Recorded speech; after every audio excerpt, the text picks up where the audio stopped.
Salut tout le monde. Alors, je vous fais une petite vidéo là pour vous montrer ma façon à moi de faire les patates douces.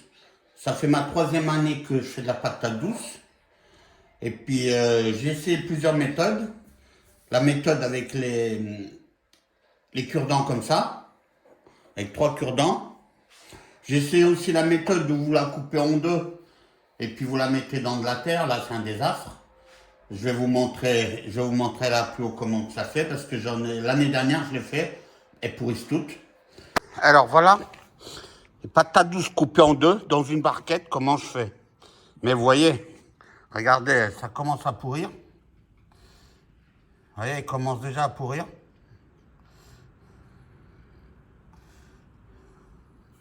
Pourtant, il n'y a pas trop d'eau, il n'y a rien, mais... Non, mais je pense que moi, pour moi, personnellement, je trouve qu'avec les cure-dents, ça va beaucoup mieux. Il y a que, jusqu'à présent, il n'y a que comme ça, avec la méthode avec le cure-dent, que je suis arrivé à bien le faire. Alors voilà, j'ai déjà préparé tout ça. Là, j'en ai fait beaucoup, mais bon, il y en a beaucoup que je vais donner. Hein. J'en ai fait beaucoup trop là. Et donc là, c'était pour vous montrer. Donc, il y en a qui disent qu'il faut mettre le côté fin en bas et le côté gros en haut. Moi, vous voyez, vous regardez, j'ai fait n'importe comment. Et dans tous les sens, ça marche. Même si vous le mettez à plat comme ça marche. Et là, je l'ai mis comme ça. Mais autrement, dans n'importe quel côté, ça marche. D'habitude, là, il y en a, j'ai même pas regardé, j'ai mis tel quel. Voilà. Il y a ça. Après, vous remettez de l'eau. Et puis après, vous attendez. Je vais vous montrer là mes photos de l'année dernière. Comment j'ai fait. Après, comment je fais après? Après, je les prends et je les mets au-dessus du frigo, dans la cuisine, juste au-dessus de la colonne où il y a la machine à laver, le four et le micro-ondes. Et je pose ça au-dessus de la colonne. Je vous montre où c'est que je les mets, vous voyez? La colonne où il y a la machine à laver, le four micro-ondes. Et ben moi, je les mets là-haut. Vous voyez? Je stocke là-haut. Et puis ça va très bien. Hein.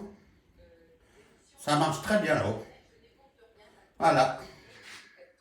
Il n'y a pas de problème. Je laisse là-haut. Tous les 3-4 jours, j'en mets de l'eau. Puis ça va aller. Je vous montre ça. Voilà. J'ai fait comme ça l'année dernière. Vous voyez, je les ai mis au-dessus de la colonne. Et puis voilà. Elles germent très bien. Là-haut. Là, la colonne, elle donne sur la porte-fenêtre de la terrasse. Ils arrivent à voir la lumière quand même. Et puis, ça se développe très, très bien. Voilà.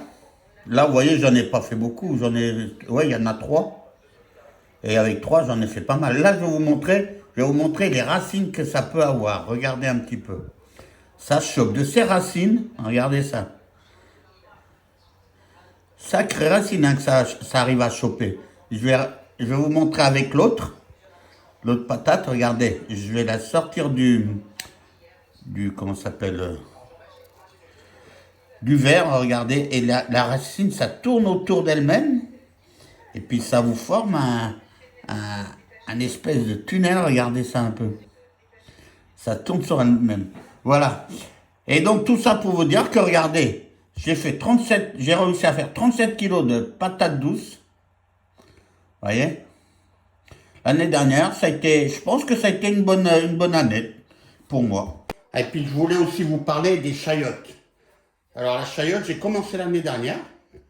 J'avais fait un pied, il avait bien poussé, mais bon, il n'a pas donné de fruits. Je me suis peut-être pris trop tard, je ne sais pas.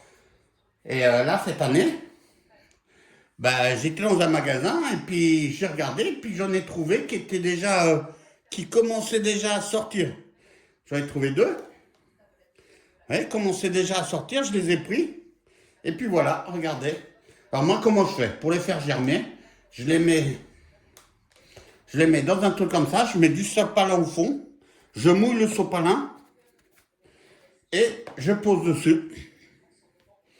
Et voilà, regardez le résultat. Maintenant, le problème qui se pose, c'est que je me suis pris un peu trop tôt. Et ça pousse vite. Là, je l'ai coupé il y a quelques jours déjà, parce que regardez, ça pousse très vite. Et je ne sais pas si j'arriverai. Et puis là, il fait trop froid, donc je ne peux pas les mettre dehors. Donc je pensais ce que je vais peut-être faire, c'est que je vais les mettre dans un pot avec de la terre, parce que j'ai peur que comme ça ils finissent par pourrir. Après, je connais pas grand-chose dans les chayotes. Voilà. Donc je vais peut-être les mettre dans un pot en terre, on va voir. Mais j'aurais dû attendre, j'étais trop...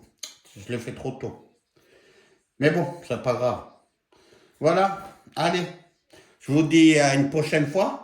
Puis les prochaines semis, ça va être de la tomate, hein. Allez, à plus tard. Merci.